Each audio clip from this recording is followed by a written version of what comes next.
Hello and welcome to the Intermission podcast. I'm Fabian. That's Isaiah. We're a Dallas sports podcast. We're back together this week, back home with our sign and our set. We have a decent amount to talk about this week. The Wings and Rangers, they're still rolling, and Mavs and Stars off season starting out strong. Now that those leagues season is over. And I think we're going to hop right into it with the Rangers.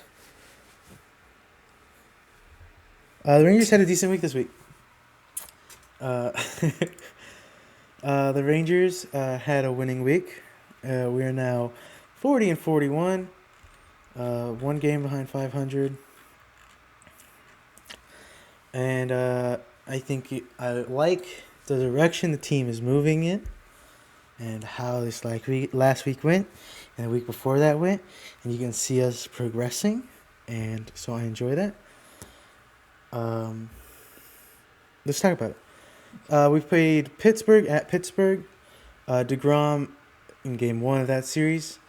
DeGrom had 6 innings pitched, 2 earned runs, a quality start, and the bullpen held them scoreless. All of our starters had a hit besides Josh Young, but Josh Young did have an RBI in that game. Adolis Garcia went 3 for 4 he had a home run and accounted for 2 runs. So he had a 2 RBI home run and was 2 runs, counted for 4 of the runs 3 of the runs total. Excuse me. But basically he had a good hitting game. It's been a while since he had a 3-hit game, or at least it feels like it has been. So I want to point that out.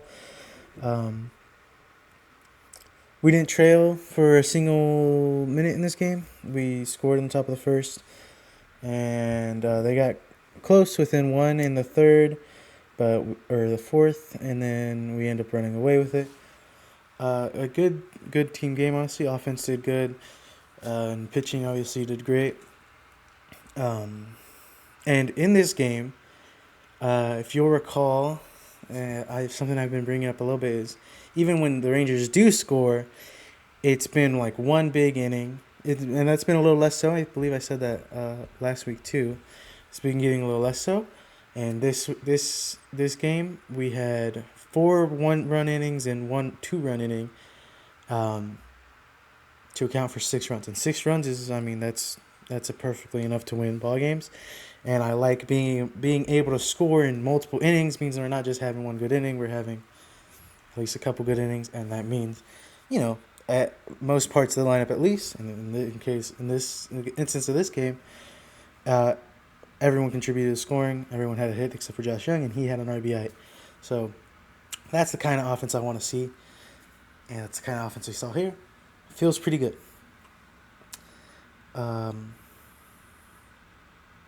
Yeah.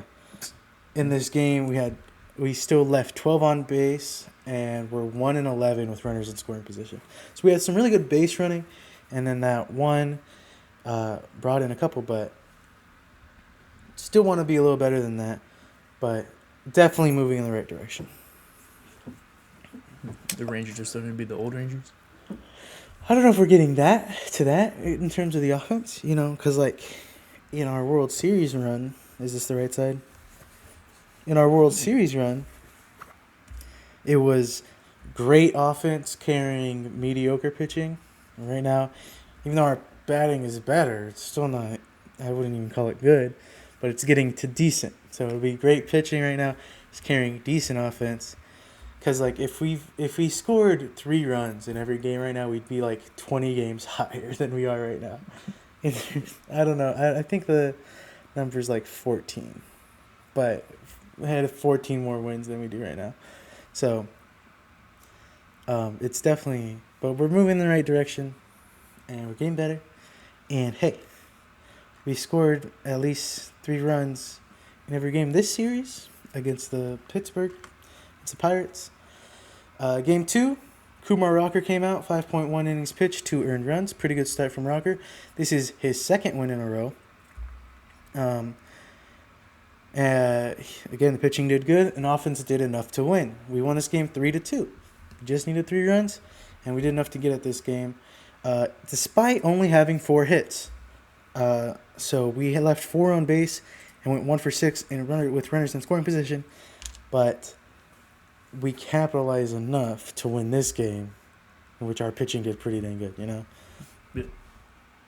But again, if all we need is 3 runs, as long as you get them, you win the game. So it feels good, and you do enough. Again, Rocker's starting to pick it up. I want to say Rocker's starting to pick it up as like Leiter's starting to struggle a bit.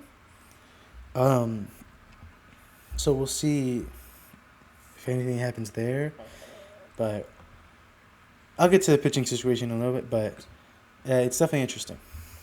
That being said, Game 3 against Pittsburgh, Leiter, 4 innings pitched, 3 earned, 3 earned runs. And then Bushley came in, 4 innings pitched, 5 earned runs. So tough start from Leiter, and Bushley came in and didn't do any better. That's not true. Sorry, my notes are wrong there. In this game, 6 left on base, 2 for 12 with runners in scoring position. 8 runs is a good amount of runs, but definitely possible. We didn't have so many runners on base, but when we did, we had chances and we didn't really take them. But still 2 for 12. We scored 3 runs, but honestly, again, still better than what we have been, but it could have been better in general. Still 2 for 12 with runners in scoring position isn't necessarily where you want to be, right? That's still like 170 batting average. You want to have about just a regular batting average, which should be hovering around 250 batting average. Because you can't expect them to be perfect with runners in scoring. That's just not how baseball works. But they should be average at least, which they weren't in this game, and they haven't been in most games. But yeah, we ended up winning the Pittsburgh series 2-1 with 2 pretty good games, especially from our pitchers. And again, Leiter struggled in that game, and our offense did decent, which is good because that means for the 2025 Rangers, he's great. Then we visited the Orioles in Baltimore. Lost the first game 6-0. Tough one. The offense got shut down by Rogers in this game. We only had 3 hits and obviously no runs. So this was a tough game, but it was kind of like a great pitching performance rather than just terrible. It obviously wasn't a good offensive performance, but like Rogers came in and did work, and he's done work in his other appearances so far. He came back semi-recently from injury, and he's done pretty good since he's got back. So I'm not super against the offense with this loss, especially considering how he did in the series before this and in the 2 games in the series after that. But Corbin had 5 innings pitched, 5 earned runs in that game, and then I think Bushley came in and let in 1 more run. But I could be wrong about that. Don't quote me on the reliever. Game 2 of that series, we win the 6-5. Jacob Latz, 6 innings pitched, 2 earned runs. Took a no-hitter into the 7th, where in the 7th he got a single off of him, then he walked somebody.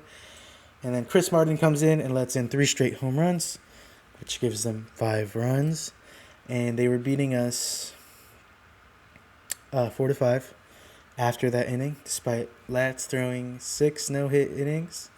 Really tough coming from Chris Martin. But Heim tied it in the 8th with a sac fly. And then we score in the top of the 10th off of a Haggerty RBI. And Robert Garcia comes in and saves and gets the save at the bottom of the 10th and gets it done. In that game, 12 left on base, 3 for 14 with runners in scoring position. Not bad.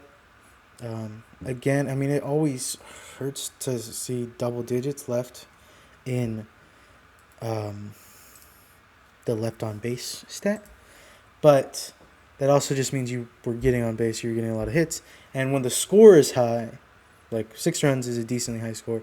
It's not. It's like we were doing so good that you're gonna end innings with runners on base, rather than we got runners on base and then didn't do anything. So this isn't a bad stat to look at. Game 3 in that series, DeGrom 7 innings pitched, 0 earned runs, threw 7 complete no-hit innings, gave up a hit in the 8th, first batter in the 8th, got replaced, but two pitchers taking no hitters into the 7th for DeGrom into the 8th is awesome, is amazing, and again our pitching is great and it's not slowing down. And then our part of the rotation that is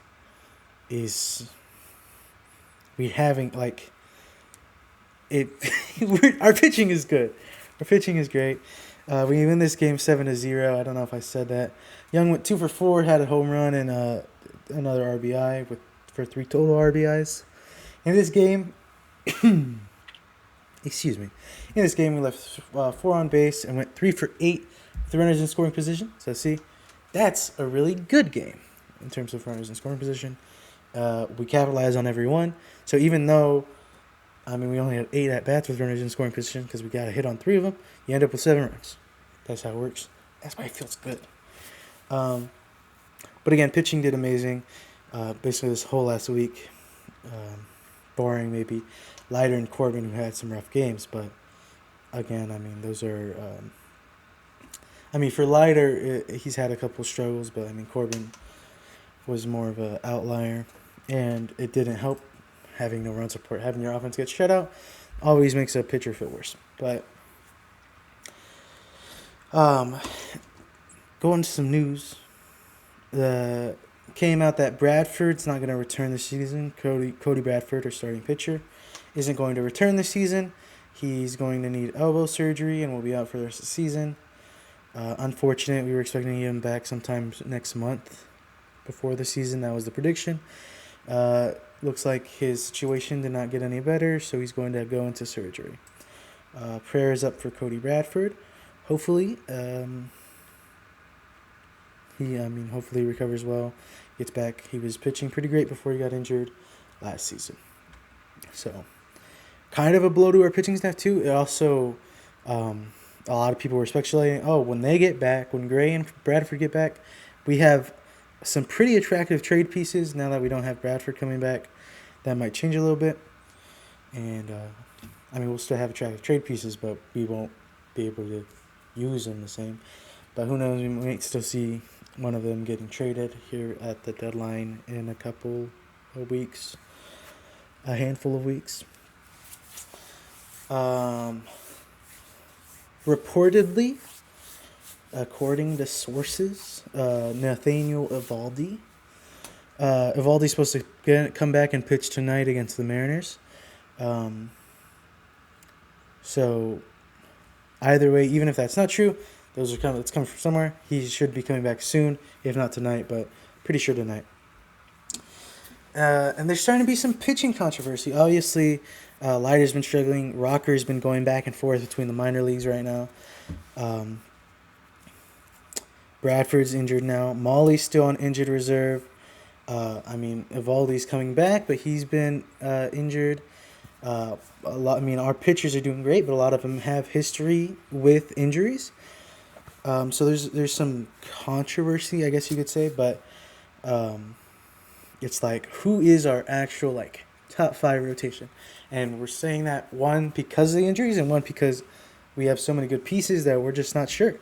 But there's a lot of talks about Latz becoming an official part of the rotation. Right now, he's been a long relief, emergency break glass in case of an emergency starter. But he's pitched 5+ innings of quality ball in, I think, his last 3 appearances. And we could really use a left-handed starting pitcher in the rotation. So there's a lot of people wondering if he'll be added to the rotation. And honestly, I think that's a good idea. I mean, also called up Dane Dunning, which, if you recall, I thought there was a decent chance he was going to be in the starting rotation before Corbin and Molly had their great starts, and Leiter and Rocker were put into the starting lineup. I thought Dunning was going to be that fifth guy. We ended up DFAing him, and we went to the minors after no one picked him up. We also called him up for what seemingly would be what Latz's role was, which is sort of a long relief role. So I think we do see Latz starting more games here in the future, especially while Molly's still injured. And I'm excited to see it. Again, he's been pitching some quality ball. We sent Bushley down when we called up Dunning. And yeah, I mean, with Evaldi, Corbin, Latz is pretty good. And then, you get Molly back, you get Gray back. And that's a pretty elite starting pitcher. And then you still have Leiter and Kumar Rocker, who are there, young guys that have great games. And I mean, they have their struggle games because they're rookies. They're still starting out. But they're not bad pitchers either. I mean, Kumar Rocker just had a great start. And Leiter had a game where he took a no-hitter into the 6th or 7th also. So we do have a lot of talent in terms of just starting pitchers, and then we still have a great bullpen. And I do think it's likely we see somebody move at the trade deadline, but I truly have no idea who. And it could be Bradford. I mean, we still have him for, I believe, another year. I'm not 100% certain. I'm talking out my bet here. I'm pretty sure we have him under contract for another year. So we could even see us trading an injured Bradford, but I doubt that one. People don't really trade for injured pieces. They trade for down pieces. But we have a lot of talent that we could see be moving around, and I'm not like worried even if people get moved around a bunch because of how much talent we have there. But I am like intrigued. I want to know what does end up happening. What do Bochy and CY, not CY,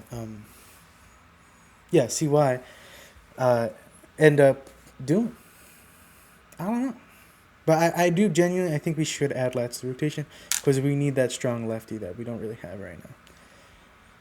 And, I think you need that sort of mix-up. And he's been playing nasty, He's been playing nasty. So a left-handed pitcher would make batters just uncomfortable, or? Well, I mean, so, like, if you're left-handed, you can't play 4 of the 9 positions in baseball, right? You can't play second, shortstop, third, or catcher. You can play any of the outfields, first, and pitcher. Oh. Just because that's the way the field works, and you don't have the time as a lefty to do a lot of the stuff that righties can do in the field. But pitchers. I mean, having a starting pitcher. I mean, it's just good to have a mix. I mean, because there are batters that are good against lefties and batters that are good against righties. But righties are more common. People see right-handed pitchers more often. Not necessarily in the MLB, but in life and before getting in the MLB. Once you're in the MLB, it's about 50-50 because people use left-handed players as pitchers when you're growing up.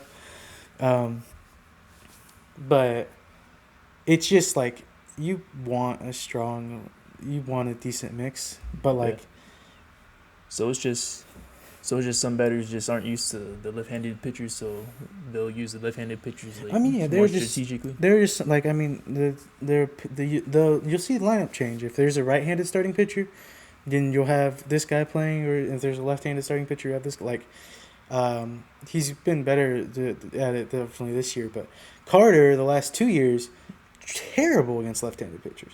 Made right-handed pitchers life a nightmare. Just under 200 against left-handed pitchers. So when we played a left-handed starting pitcher, you don't have Carter in the lineup. That hasn't been the case as much this season, but it still kind of is. So it's just a different kind of pitcher, and yeah. Like, in terms of, like, you're not going to see multiple starting pitchers in a game. Yeah. Because you see a starting pitcher and then you see the bullpen. But then you do, with a left-handed starting pitcher, you have the option for a right-handed relief pitcher to be a mix-up. Whereas, you've been playing left-handed the whole time. Now you got a right-hander coming in. So it's just nice to have the diversity. And again, even ignoring that he's a left-hander, Yeah. boy's been nasty. So I'd like to see him in the lineup. But yeah. That makes sense? Yeah, it makes a little sense. We have some injuries. Berger is out with an oblique strain. He should be out for I think another week. There's not an exact estimate for his return, but it's not supposed to be bad, but he's not coming back tomorrow. Should be about a week or two. Molly's still out with shoulder tightness. And Langford is out. He's day-to-day. He's not going to be back today, but maybe sometime this series or next series. Excuse me.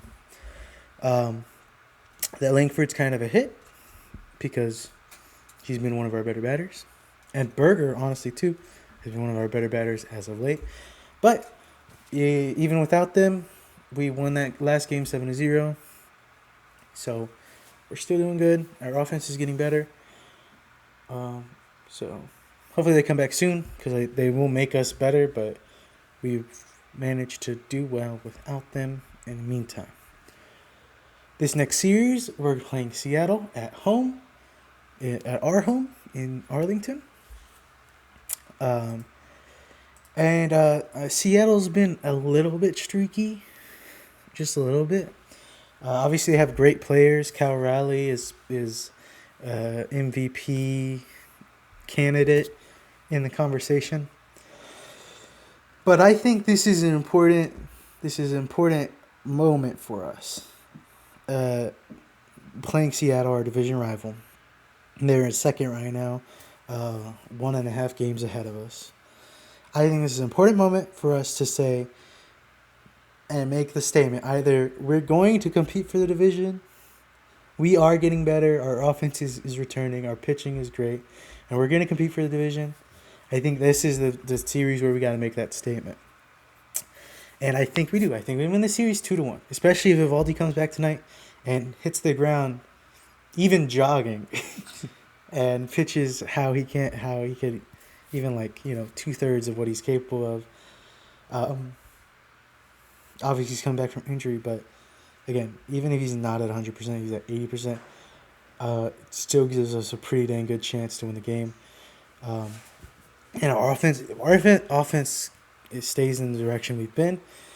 I think we win the series 2-1, and it's hey, we're finally here. Yeah, we're almost halfway through the season, but we've managed to stay close to 500 till now. Play some great ball going forward, and we have a chance to win the division, and feel pretty dang good about ourselves doing it. And then especially we add some pieces at the deadline that'll make us better.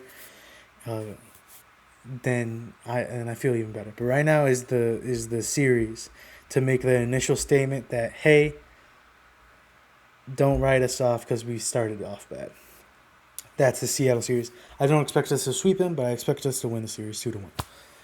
And then we play Baltimore here at home.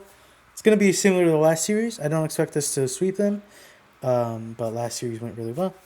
Our pitching did good against them, and our batting did decent against them, and I expect more of the same. So I think, especially since we're at home this week instead of away, I think we win this series 2-1 too. Still don't expect a sweep, but I still think we come out of this week again, positive lineup, and hopefully above 500. Well, I mean, if we do that, then we would be above 500. But I'm starting to get excited for the Rangers again. Can you tell? Less depressed, more no hope. More sad. No more what? No more being sad. No more being sad. Being hope. Being hopeful. And I do see. I feel like it. You can't see us moving in that direction. So I just want to see even more of that. You know. You know. Yeah, these past few Ranger games, I've just been looking at the score, and I've seen some of the games where the Rangers have been trailing, usually by like 2 or 3 points. And I would think the Rangers are gonna lose the games, and then I see them end up tying it, going into extra innings, or they just end up winning the game. Yeah. So, at least to me, I don't really watch baseball like that, but it feels good to see at least the home team pulling it together. Yeah, we're trying to stick through it more. Our offense is getting better, getting like scrappier. We're starting to pull runs out of places, you know. And again, sometimes it's because we have a couple players that have great performances go 3 for 4. Sometimes it's because we have every player go 1 for 4, and that's all. That's enough to get you enough runs, especially again, our pitching is so great. That's all you need. It's a handful of runs. So, and we're moving there. We're moving in that direction, and again, I think this series against Seattle is a kind of a critical series. I don't think it's like, oh, season's done if we don't win the series. Yeah. But if we do win the series, it's season's just started. You know, at least in my opinion. I think that's where we'll be. But that's the Rangers. That's the Rangers. We're gonna move on to the Stars and Mavericks offseason moves. Offseason so far has been pretty interesting. Mm-hmm. Pretty good, like real good on the Mavs side. But I want to hear about the Stars real quick. Well, let me tell you about them then. Well, the Stars are just in a tough situation. We've made some pretty good moves so far this offseason, but those moves have been to extend our players for kind of cheap because we have almost no cap space, you know? I believe we have... Well, let me go through some of the signings and where we are after those signings. So this week, after last week, we signed Duchesne, a couple of AHL goalies, and traded away Marchment. This week, we signed Cameron Hughes to a 2-year, 2-way contract. He did pretty good in the AHL this last year, and especially in the playoffs. He led the team in points. So could be something. We'll see. But at the very least, he's doing good in the AHL. We signed Niels Lundqvist to a 1-year, $1.25 million contract extension. Good extension. Niels has been playing good defense. Has been playing good hockey. Not too much money, but he's not cheap, but not too much money. With this extension, this is good. We like Lundqvist. Then we signed a Maverick Bork to a 1-year, $950,000 contract extension. Maverick Bork had a pretty decent season last year, and he was a rookie, and he's one of the guys we can get for a little cheaper. And if anything, we want to spend more on the defense than the offense. But Bork did decent enough. So not a bad signing either. Again, for cheaper. Then we signed Cole Lynn to a 1-year, 2-way contract. Sort of the same deal as Cameron Hughes. He's been AHL. It was his first year with us, I believe, and he had a decent year, and so we signed him again. He'll be a 2-year, 2-way contract, or 1-year, 2-way contract for us next year. And then finally, the big one, we were wondering, hey, is Jamie Benn coming back? People, obviously the dream is out. You stay with the same team the whole time. And Jamie Benn has been pretty vocal that he likes it here. So he signed a pretty team-friendly deal. He signs a 1-year, $1 million contract extension with a bunch of kickers, a bunch of performance bonuses. Performance bonuses, but what's the word I'm looking for? Incentives. So it's a $1 million contract with $3 million in incentives. So for 20 games, 30 games, 50 games, and 60 games, see if he gets this, so it is $500,000. So if he gets to 60 games, it'd be $2 million more dollars. If he for whatever reason gets injured after 20 games, he would only get $500,000. Um, and then $500,000 if we win the Western Conference Finals, and $500,000 if we win the Stanley Cup Finals. So, a team-friendly deal, heavy incentive, so that Ben still's not getting screwed, as long as he plays hockey, which I'm pretty sure he will. Again, Ben likes it here. We like Ben. He's the captain, you know. And so, we'll see what ends up happening. Some rumors saying this might be like a retirement tour type thing. I don't know. I don't know how true that is. Ben hasn't said anything about that. But it's definitely obvious that Ben wants to stay here with what this contract is. After these last 2 weeks of extensions, really is all we've done. We haven't signed anyone else. We have $980,000 of cap space to work with, which isn't a lot. That's pretty much one more decently like small contract. So it's looking more and more likely. Like there might be a trade. We might lose somebody. All of the rumors are Jason Robertson. But there's also rumors that we want to sign Mitch Marner, Mitch Marner is not a cheap guy. Mitch Marner is a great player. Yeah. But there's a lot of that going around. So I don't know. We still have Dadonov, Granlund, Blackwell, and Cody Ceci, who were good players last year for us that will be free agents or are unrestricted free agents in this free agency period. And obviously, there's no chance we extend all of them. So, will we extend any of them? Who will we extend if we extend them? It's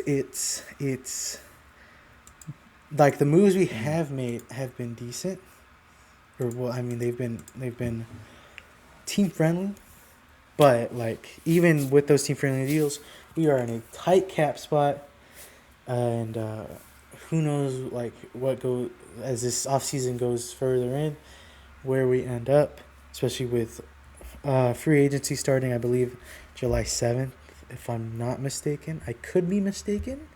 Don't take my word for it. That's me thinking off the top of my head. I believe July 7th is when free agency starts. Maybe. So, who knows what happens then? But yeah, there's a lot of rumors that Jason Robertson goes. He's really been the main one. He's been the main one. And you think that would be the better choice? I'd be really sad to see Jason Robertson go. Honestly, I would. I like Jason Robertson. He led us in points in the regular season last season. And he's always been a strong part in our offense. If he does go, then that means an even bigger role for Wyatt Johnston than what he already had. It means us leaning more on our veterans, Duchesne, Sagan, Ben, Rantanen.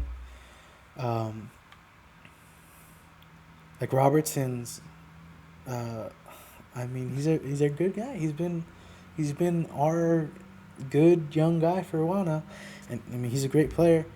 But obviously we signed when we traded for Rantanen, we signed him to a huge deal. We're paying him $12 million a year. We extended Johnston for $8.5 million a year. Rupe's still on an $8.5 million a year contract for a while. We just extended Duchesne for $4.5 million a year. So, there's not much space to work with. We have Johnston, not Johnston. We have Robertson for this upcoming season, and then we have a restricted free agent signing for the following season. So he doesn't have a long-term contract like a lot of the other people have right now. That's why he's the one that people are talking about. But like right now, we're paying him $7.8 million this coming year if we keep him. Yeah. Which obviously you can't. If you let go of Robertson and pay someone a similar amount, BSBM. That's if you let go of Robertson, it's to sign 3 or 4 players of middling quality, and believing that Rantanen, Sagan, Rupe, Johnston, Duchesne, Maverick can step up and fill that void. But who's to say? It's just we're just in a tight money spot. We are. So Stars gotta make a tough choice. Yeah, I mean, we might. It's either that or,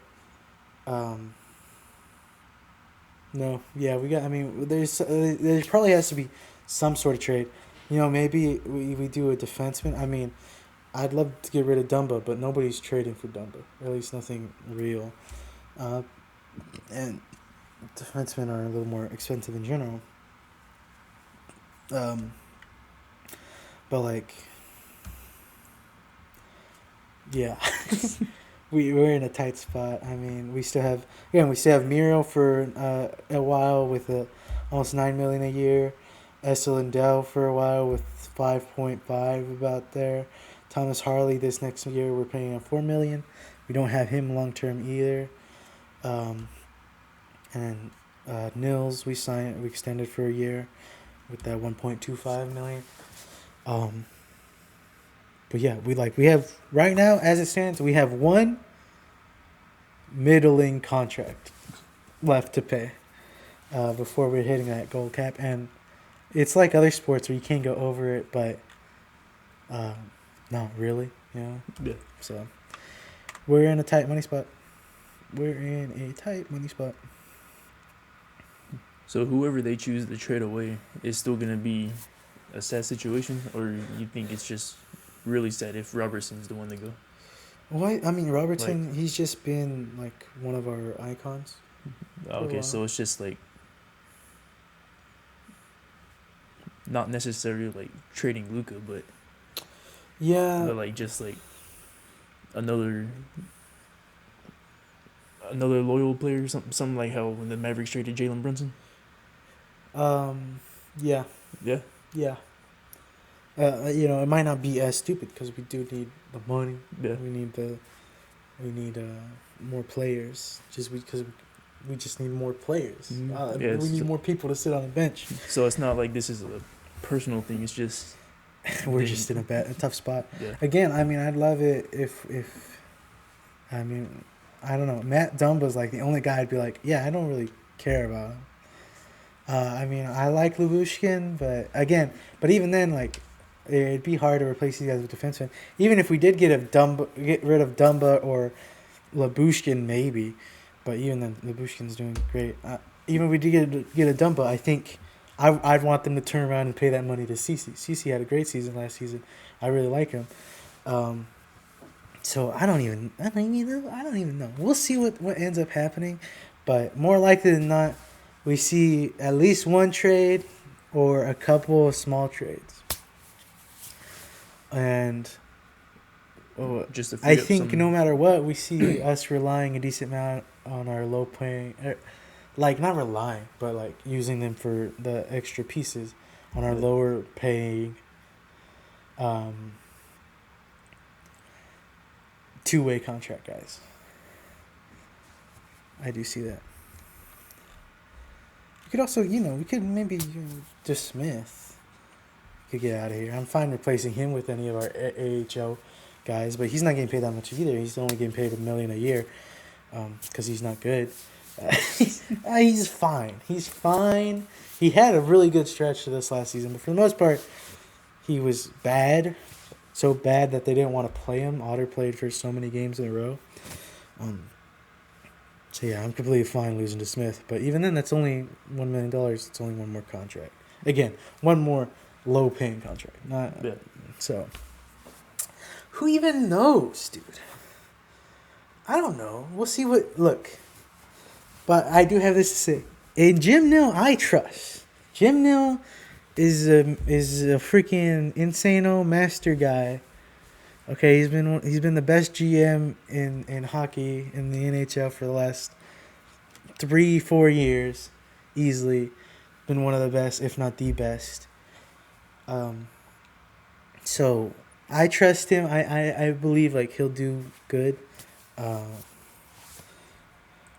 and we'll see what he ends up doing. We'll see what he ends up doing. Again, I'm not because our core is still so strong, but it is a little weaker, you know. So we'll see what ends up happening.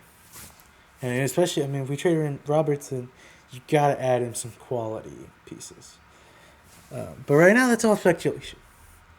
I mean, Jim Neal publicly said, you know, I'd rather not trade Robertson. Pretty much, he didn't say that word for word, but he was like, it was something along the lines of, I'm trying to trade Marchment so that I don't need to trade Robertson. But we're still in a tight money spot, and we could still use a little bit more on our roster. So you might have to do both ultimately, but we'll see. And again, the rumors are we trade Robertson, but the rumors are also we sign Mitch Marner, which again, so unless Mitch Marner, because Toronto really soured him. He's a great player. He played in Toronto last season, and his whole career. If unless he really hates Toronto and decides to come here and play like he's a rookie, like a really low paying contract, that he deserves to be paid really well. So unless for some reason he just wants to come here, I don't see how we get Mitch Marner. But that's the rumors that Mitch Marner, I don't know. We'll see what ends up happening. But it's either going to be wild or boring. We'll see. But again, I trust in Jim Neal. I think he's always made good decisions. So we'll see what happens moving forward. And then again, we still don't even have a head coach for next season. Oh yeah. So we're still looking for a head coach. And I mean I don't even like. There's no, or actually there's two bigger candidates right now, but like there's no rumor to either way. And I don't know. I don't feel confident enough to even talk about the rumors on the head coaching candidacy. I'll look in whatever coach we sign. I'll look into them in depth, but I don't know as of right now. So, but yeah, that's the Stars, and the Mavs had a fun week this week too, right? We had the draft and a couple other extensions. Tell me about that, Isaiah. Okay, well, I mean the two signings that I really like, Gafford got his contract. Mm-hmm. He signed a 3-year extension, worth nearly $60 million. Mm-hmm. I'm glad we were able to keep Gafford. Now we got two good centers with Gafford and Lively playing alongside Anthony Davis. And the contract that the player I really wanted to stay in Dallas after the whole Luka thing. Kyrie Irving signed a 3-year contract as well, Mm-hmm. worth up to $119 million. Yeah. So I love those signings. Yeah. I'm glad they were able to keep And Kyrie and Gafford. I think it's notable that like Kyrie, obviously he had the player option for I think it was 4.4 million or 4.3 million. So instead he decides to sign the extension for a little bit less a year. Not so much less, but it gives the team a little bit more money to work with. So I think it's obvious that Kyrie wants to be here. Yeah. Whether that's because we have Cooper Flag now, or whether it's just because he likes it here. I mean, maybe just because of state income tax. I don't know. Maybe. But he wants to play here. Yeah, I have heard that he likes the atmosphere that Dallas has when he plays. Mm-hmm. He said he likes the fan base. So I mean, I'm just really glad that he wanted to stay in Dallas. Yeah. But I guess since we're talking about contracts and all that, I haven't heard anything about PJ Washington. Mm-hmm. The only thing I have heard was obviously the Mavs want to keep him. Yeah. But I heard that he worked out with Cooper Flag during Cooper Flag's pre-draft visit. oh, he did? I that's what I heard. I could be wrong, but I'm pretty sure I saw that. See, that'll be pretty good too because if they're able to keep PJ Washington's good at defense. Mm-hmm. Cooper Flag is known for his defense and he's known for his offense too, but I really like him on the defensive side. Mm-hmm. So if he's playing alongside PJ Washington too, Mm-hmm. PJ Washington could mentor him with defense, Mm-hmm. and I think that'll be a really good two really good players to defend on the perimeter. Yeah. Oh yeah, also heard because of those Jason Kidd rumors. Mm-hmm. Nico Harrison said that Jason Kidd is staying in Dallas. Yeah. I think that's pretty good decision too. Yeah, I think so. Jason Kidd's not that bad of a coach, even though there are games where kind of like, Maybe feels like it. yeah, why did Jason Kidd do that? Yeah. No, but I think, again, especially this last season, I felt like I really liked what I saw from him with the injuries and Yeah, especially with we only had 8 players. yeah, and I feel like he did his best and better, as good as anyone could do in that situation. Coach through that situation, and he did good with it. Yeah, and I'm pretty sure 9 times out of 10, teams that only have 8 players miss the play-in. Yeah. And the Mavericks were able to make the play-in. Yeah, exactly. I don't know if we've said it a couple times, but we didn't outright say it. We drafted Cooper Flag with the #1 overall pick, obviously, and I mean, it feels like a pretty good signing. Yeah. Pretty good draft. I feel like for some reason, it's cool and everything, Uh-huh. but I mean, we're also kind of expecting it. I feel like I'd have more to talk about if the Mavericks were dumb and traded the pick or picked somebody else. I'd rather have a good team than have more to talk about, honestly. Yeah, we definitely don't got a lot to say about Cooper Flag, but definitely glad he's here, and I hope we treat him well. Outside of the draft, we signed a couple of two-way undrafted players to two-way contracts. Tell me about those guys. Oh yeah, Ryan Nembhard and Miles Kelly. Mm-hmm. Agreed to that 2-way NBA contract with the Mavs. Miles Kelly, I've heard or I've seen that he's a good shot creator, a good clutch shot creator. Mm-hmm. So I see fans are actually pretty excited that he's on a 2-way. Mm-hmm. And I think it was Ryan Nembhard, right, that you said led college in assists. Mm-hmm. I'm kind of confused though. How neither of them got drafted? Yeah, I don't know. That's what I'm concerned now though. Like, what made them not get drafted? I mean, obviously there's something. I mean, obviously they're Maybe. not as NBA ready as other players, but like I think they both have pretty great college careers. Yeah. And I mean, obviously there's some skills that aren't NBA ready, but I think with the talent and athleticism they have, they definitely could be. And again, hopefully they turn into something. And I think like those are two, like, usually, I mean, I've drafted signing, like the Cowboys had 1 million of them. Yeah. And I think we mentioned like 1 or 2 of them. But like I feel like these are 2 pretty significant undrafted free agent signings that like, oh, these guys could actually still become something, even if they weren't good enough to draft. I think they both could be substantial players. Yeah. And if they work out with the team and all that, Mm-hmm. Ryan Nembhard, if he led college in assists, Mm-hmm. that to me, he's already a good playmaker. Mm-hmm. He's probably a good passer too. I haven't seen his highlights, so I don't really know. But I'd say Kyrie is another great point guard to learn from too. Right. Especially since Kyrie's an amazing playmaker too. Mm-hmm.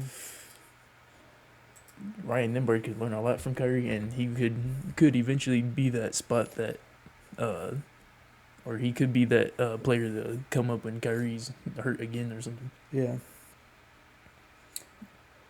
And Miles Kelly, I'm pretty sure he'd come up if we don't have enough players making any threes or scoring any points. Yeah, I mean, they're both on 2 ways. I expect to see them at least once or twice in the season.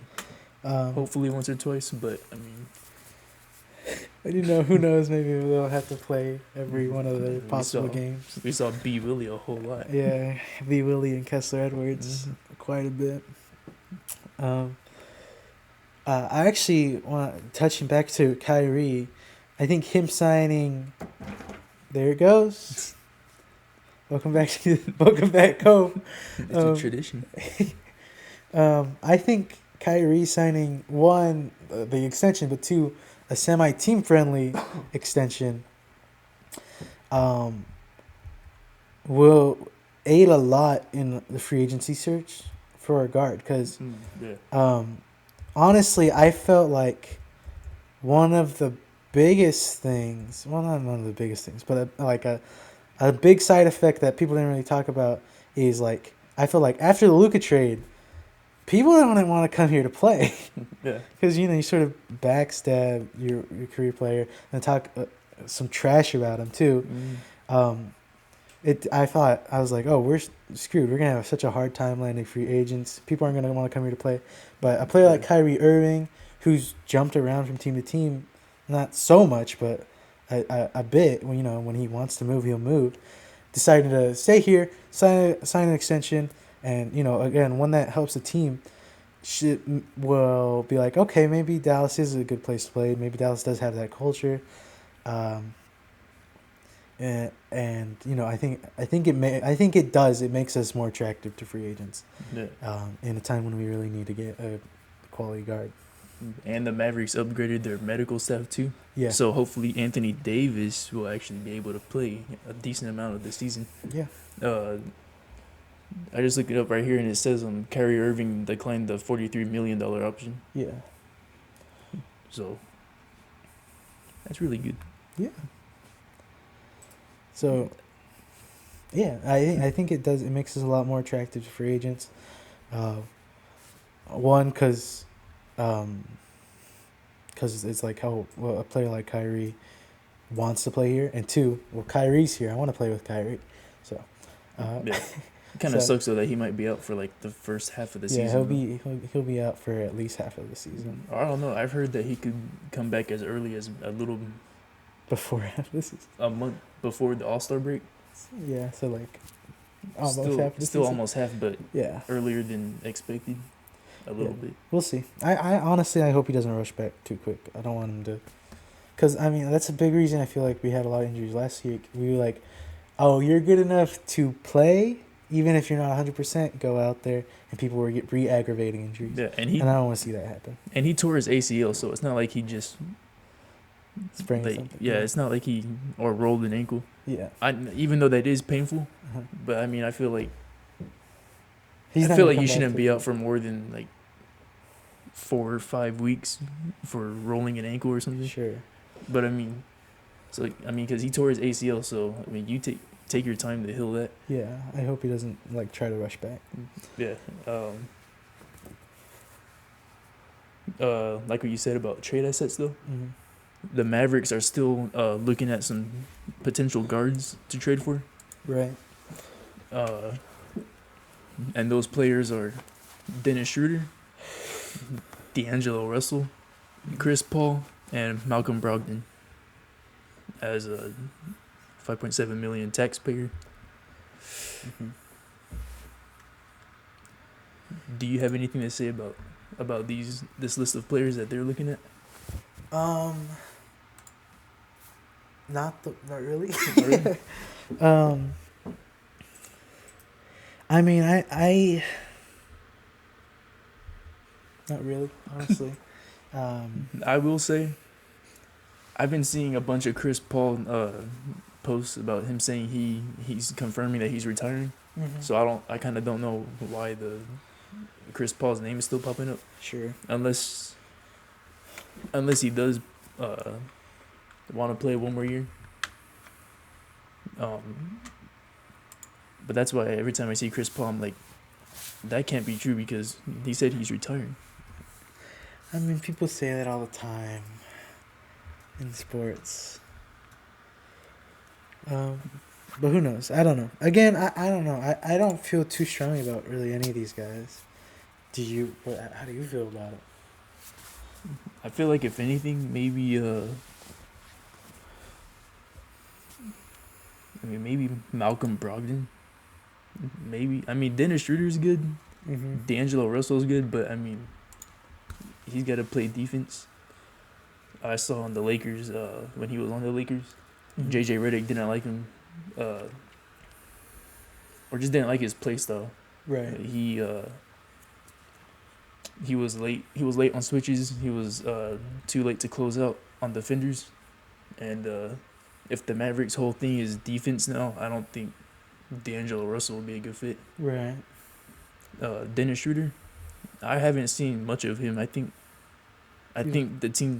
this team that he just played for was the Nets. Was it? I He think- was on Atlanta for a while, right? Yeah, but that was like, I don't know. let me see. Don't get mad at me.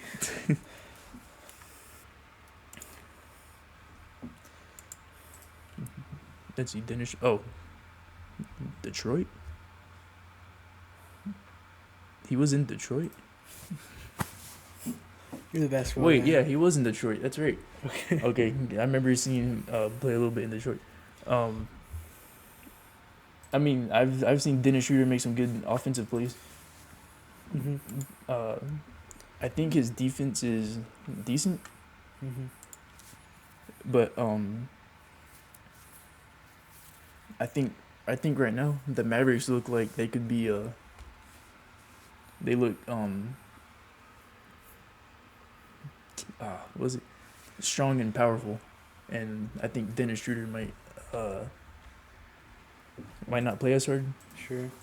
But I mean, he really shouldn't be able to play or shouldn't play like that hard if he can just pass the ball to Anthony Davis, Gafford, or Lively, Right. and really anybody taller who has a decent shot advantage. Mm-hmm. I mean, having said that though, I really think Malcolm Brogdon will probably be a best fit, and then second probably be Dennis. I really don't. I know a little bit about Schroeder maybe, but I genuinely. Yeah, I know a little about him too. I genuinely don't know much about anyone else. I mean, I know about Chris Paul, but I don't really know about anyone else in those rumors. So I can't add to this. I'm sorry. No, you're fine. But those are just the potential guards that the Mavericks are eyeballing right now. The rumors, Yeah. names being thrown around. I think we should point out the Mavs were having their own cap space trouble this last season, and right now I'm not 100% sure what the damage is with these extensions, and we have yet to officially sign Flag to like an actual an actual contract. Yeah, So we don't know exactly. We don't know exactly what the situation looks like after that, but last season we were struggling. I mean, Nico Harrison actually asked for more space before hitting the second apron, and we were above the first apron the entire season. And so we'll see if we get into another financial pickle, for lack of a better word, again this season. But I'm not sure. I don't know what it looks like right now for them. yeah. I am excited though to see Cooper Flag, and I'm pretty sure some of our 2A guys. I think these 2A guys we just signed to. Mm-hmm. I'm kind of excited to watch them play in the summer league. Yeah. And the summer league starts is from July 10th through 20th. So I'm gonna see if I'm gonna be able to watch that. Yeah. Or I don't know. I think certain players, like Cooper Flag, can choose not to play in the summer league, but Right. I kind of hope he does. I want to see how everybody's gonna transition into the NBA. Right. Yeah. That's really all I got for the Mavs right now. Well, good offseason so far, I think. Yeah, I think so. I definitely think so. I like the extensions we've made, and I honestly, I like the undrafted free agents we signed, and obviously we were gonna get Cooper Flag, and if we didn't, I guess like you said, we would have had a lot more to talk about. But Yeah. we got Cooper Flag, And so then and the Mavericks only had one pick in their draft. yeah, It was expected to be Cooper Flag, so that's why I really don't have that much to say. yeah. There were the rumors that we might try to trade to get another pick, but that didn't end up happening. So let's talk about women. Tell me about the Wings, Isaiah. Well, the Wings, speaking of good, the Wings had, or not good, a great week. Yeah, They didn't win not once, but twice this week. we doubled our win total. Yeah. On June 20th, they won against the Connecticut Sun again. Mm-hmm. They won 86-83. Mm-hmm. Paige Beckers led in both points and assists with 21 points and 7 assists. And the newly acquired player, Lee Yaruru.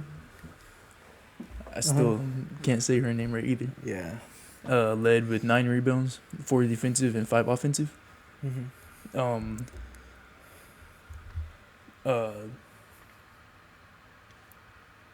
This game was a pretty good game. Yeah. It was close. It was decided by 3 points, but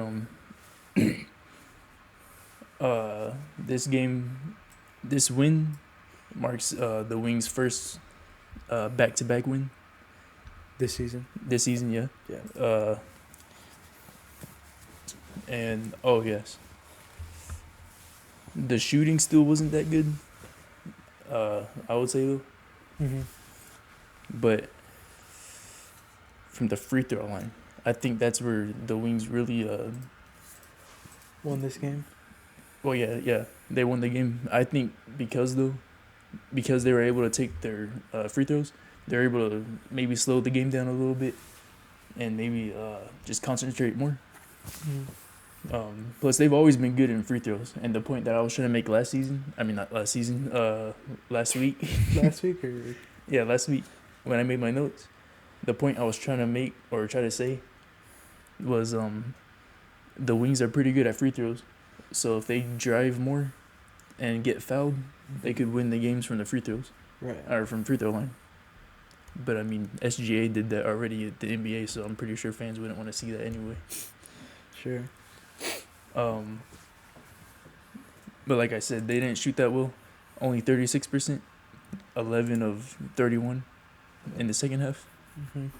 But they were 81% from the free throw line with 21 to 26. Yeah. 21 makes out of 26 attempts.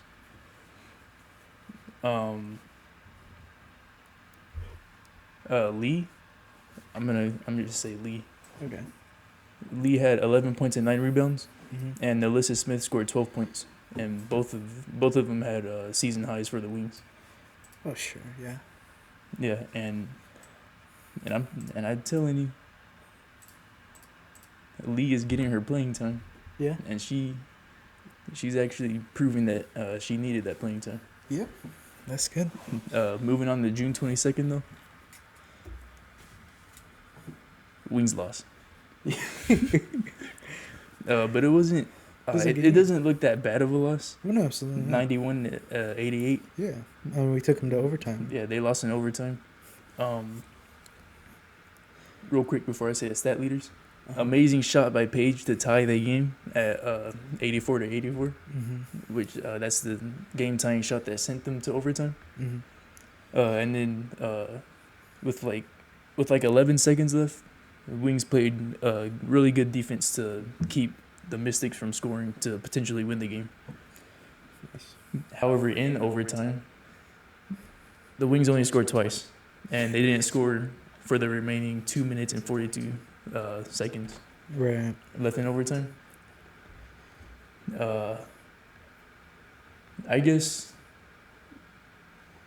it's really not that bad of a loss too, because I think this is the only game that they win in overtime. I think or I believe I think it's their second. a second game. I'm pretty sure, but Okay. Well, first or second, I don't think they really like planned on going to overtime. I guess no team really does. right. But I believe by the time they went into overtime, everybody was exhausted. But those first two shots that they made were because they were cutting and driving to the basket. Mm-hmm. So if the Wings could have kept doing that, they could have won this game too, and they could have potentially won this week. Right. But Enrique led in points with 27, Mm-hmm. and Paige Beckers led in both assists and rebounds with 7 assists and 9 rebounds.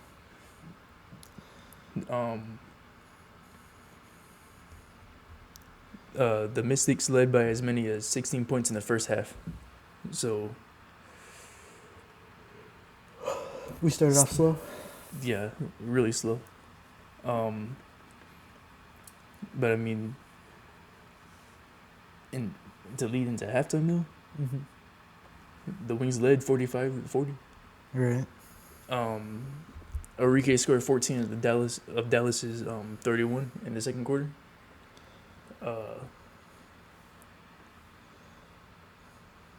And again, Dallas made 26 of 32 free throws.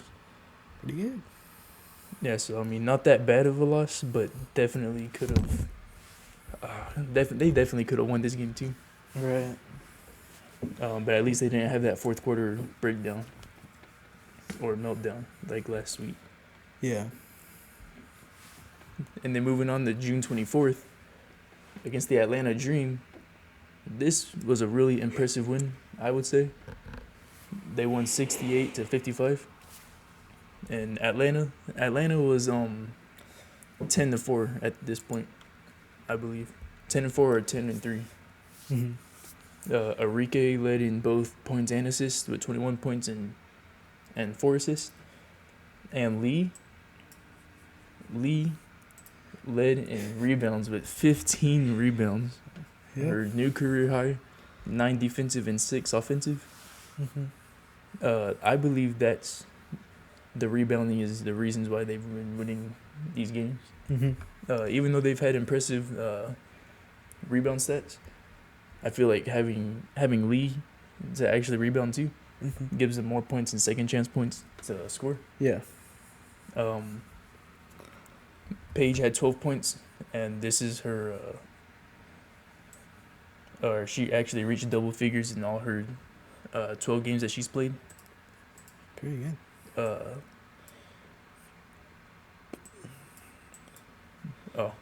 Sorry, I just said that. The Dallas reserves outscored Atlanta's bench 21-5. So, the bench players are coming back. Yeah. They're Last week I sort of Yeah. we had a really bad game last week. yeah. Off The bench watched the video. Yeah. They heard what you said, and they fixed it. Yep. All credit to me actually. I'm pretty sure. Yeah. Um, Yeah, like I said though, I think this was an impressive win. mhm. I think this really does show, like what we've been saying, the Dallas Wings are way more talented than what their record shows. Mhm. Especially beating Atlanta when Atlanta was Has one of the definitely records. the team to win. Yeah. Really impressive week. I really like how Lee has been playing these last few games. Mhm. Yeah, I think the rebounding is a major reason why the Wings have won these 2 games. Right. 3 points are still streaky, Yeah. but I will say turnovers are still not that good. As in we're turning the ball over a lot. Yes, turnovers are bad. The game against Connecticut, the Wings had a total of 18 turnovers. Mm-hmm. Against the Mystics, they had 19 turnovers. And against the Dream, had 10 turnovers. Not that bad, but still Yeah. bad for like these 3 games, I think. Mm-hmm. But I mean, they were able to win in 2 of these games, so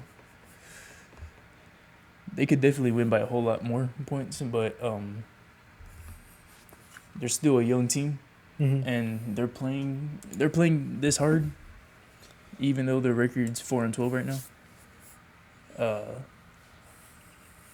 Much like what I said or trying to say last week, this team has a lot of potential, and Mm-hmm. I think this team will do great in the next few years. Yeah. They do play a game tonight against Caitlin Clark's Indiana Fever. Is that the one at the AAC? Or Um, is that one in Indiana? no, this one's here. Okay, that's the one Dallas Wings are at home. in the AAC.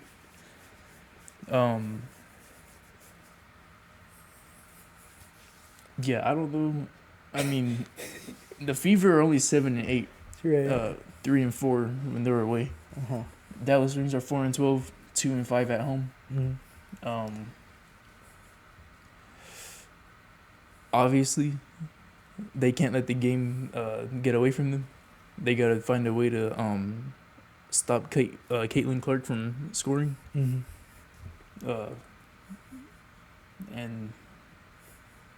And dishing out assists, because Caitlin Clark is good. Yeah. Well, it's definitely true. Yeah, I mean, all these players are good, but I Yeah. mean, not that right. But yeah, I don't know. I think this will end up being a close game too. I think so. I think it's gonna be a good game, honestly. Yeah, definitely a game to watch.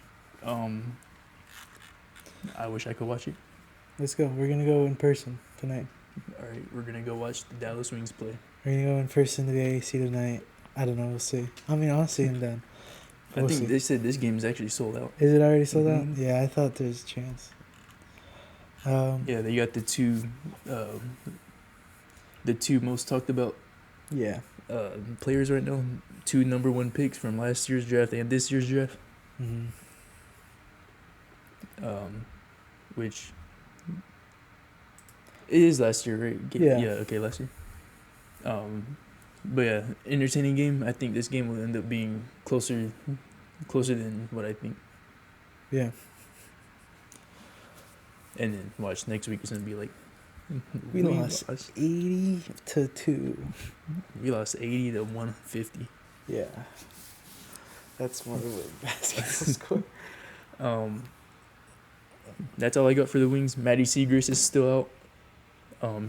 Still doesn't need surgery, but she will be back. She will be back this season, or before the season ends. Mm-hmm. So hopefully she has a good recovery as well. Yeah. That's all I got for the Wings. Oh yeah, we gotta talk about soccer. I thought we were done. Soccer. No. What do you have for soccer? FC Dallas. FC Dallas had a game against the San Jose Earthquakes. We unfortunately lose this game 4-2, dropping us down to 5, 6, and 7. We're still 10th in the West, where we've been all season, and hopefully we'll climb above that. But who's to say? We're definitely seeing better play from our front half, and I think our goalies have been pretty consistent all season. And again, our offense is getting better, but I think our defense is getting a little worse. But let me break down the game a little bit.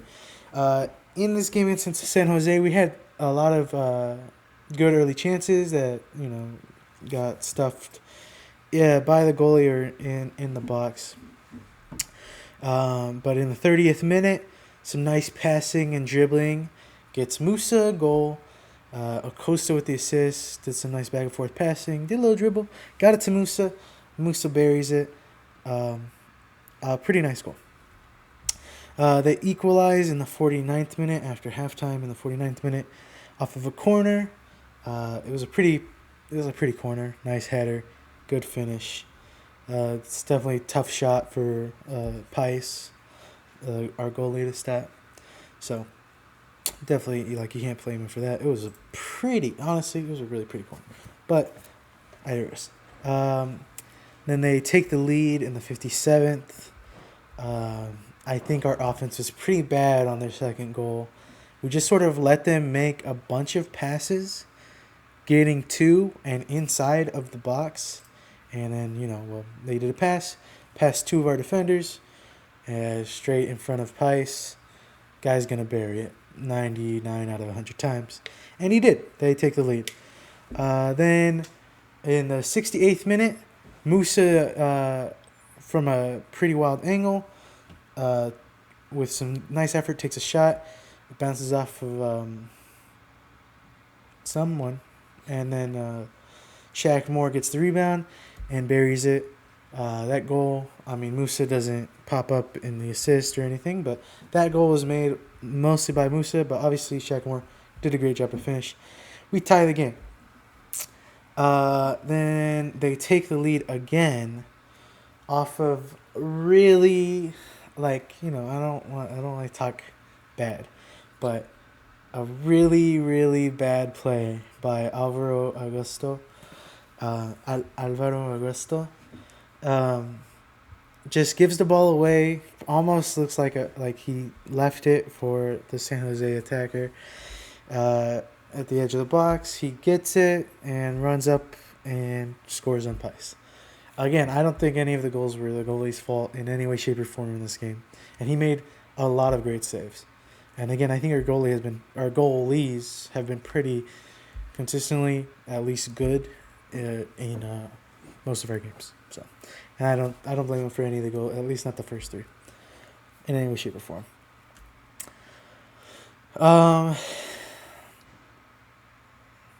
Then in the 79th minute, Kike gets a red card, and I think it was a pretty soft red card, honestly. One of our guy gets fouled, gets up. The guy that fouled him gets up, sort of bumps into Kike unintentionally. I'm not saying it was intentionally. Kike sort of trips, stumbles back, whatever, and sort of walks over to him and bumps him. Oh, automatic red. And the announcers were like, oh, yeah, obviously. And it was a foul. But automatic red, to me, is insane. I feel like that should have just been a yellow. That's a really soft red in my opinion. But I also just don't like how soft soccer is sometimes. But whatever. And then in the 85th minute, we get another red. This Sebastian Ibiaga. Ibiaga. He gets a red card in the 85th minute, as the San Jose attacker was pulling away from him. Sort of pulls at him, pulls him down. This one is reasonable. I've definitely seen plays like it get yellows instead of red. Sometimes they get red. I think this late in the game, I think that's a reasonable red card. But we're 2 men down. We have a couple of more good chances. They have a couple more good chances. Again, Pice has a couple good saves. And then they score again in the 99th minute. Their final goal. I didn't even look at that one too deep, so I can't tell you if it was a defensive fault or whatever. But again, this loss was, I think, fully on the defense. The offense had a lot of good chances, and they took advantage of 2 of them, and they put a lot more quality shots on net. And the defense just, especially on their goals, was not good. And again, they had a lot of quality shots at Pice too. Pice. I've heard it both ways. They had a lot of quality shots at him that he saved. So our defense just can't let them have that many opportunities. Especially the third goal. The first goal isn't the defense's fault. but it's not Pisces either. It was an amazing corner, right to his head, putting great power on it. It's gonna reach the back of the net most of the time. The second and third goal was bad defense completely. Especially the third goal was just a giveaway, and the second goal was like just letting them pass next to you. You gotta cut that off and slow them down, and stop their forward momentum or stop the pass. You can't just let them keep doing both. Like the bad defense, and that's been sort of the theme. I feel like, our offense started out pretty slow, but we've been getting better. Our defense, I don't like what we've seen from our defense again. Again, I've liked our goalies, so really, our defense needs to step it up. And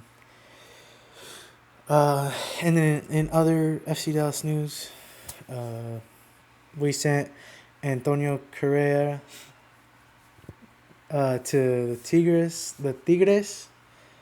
It's of the Mexican League. Don't know how much. They didn't make it public what the transfer fee was, but we have two other good goalies besides him. He's been in our system for a while, so it's sad to see him go, but best of luck to him in Mexico. But we've had two other good goalies, so doing this for some cash makes sense to me. Hopefully we can spend that money on a quality defenseman. Honestly, that's what we need. We need a little bit more. We need more defense, 100% fully. Musa and Costa are starting to connect more in the front, be pretty. Shaq Moore's still doing some stuff up there. Our midfield has been good enough. Really, our defense is, I believe, is what our issue is right now. We continue to struggle at home. We got one win in now 9 games at home. And again, we're 5, 6, and 7, still 10th in the West. I think about where we should be. Honestly, I think we could be better, but we just don't have the defense to win the games we need to win. I think we could be we should maybe be 1 or 2 wins better, be 1 or 2 more spots up the table, but not so much better. Again, I said it last week. I feel like we're pretty much average to below average if you look at our record, and I feel like we should be average to above average. I feel like that's where our talent actually is, but we're not competing for anything major, but I do think we could be better. Again, I think we fixed our defense, and we are competing. I think our forwards are good, our goalies are good, midfield is good enough. We just need a good, decent defense. Our defense has had some breakdowns in every game I've watched. So, but yeah, that's soccer. Very defensive heavy episode. I guess so. Or I guess for just basketball and soccer. Yeah, I mean, we done? Yeah, you got anything to add? No, not for soccer. Yeah. I think that we're gonna call it for today. This episode a bit longer than usual, maybe. But we had a decent amount of stuff to talk about with the free agency, and then our usual weekly recaps. Hopefully you enjoyed it. If you did, like, share, and subscribe. Follow the Instagram and the TikTok that I don't even post on last week. We're trying. I don't know. Should I even say it anymore? We're trying to start doing different content videos, actual edited, shorter videos. Maybe some short form content. Sorry if that was loud. I didn't mean to punch the mic. Yeah, maybe we can say the idea we had. Sure, yeah. Maybe the extra videos would be videos of going more in depth for certain teams. Yeah. So like the Mavericks, Wings, and Rangers could have their own separate videos. Yeah. With edited graphics and all that jazz. And just for there are people that don't like to watch the podcasts, rather have early interested in one team. And so we want to maybe make videos available for them. But Excuse me. We don't know. We're working on it. We'll try. For viewers like you. For viewers like you. Again, if you enjoyed it, like, share, and subscribe. Every Friday afternoon. And if you made it this far, comment. Go Wings. Go Wings. Thanks for watching. Catch you next time.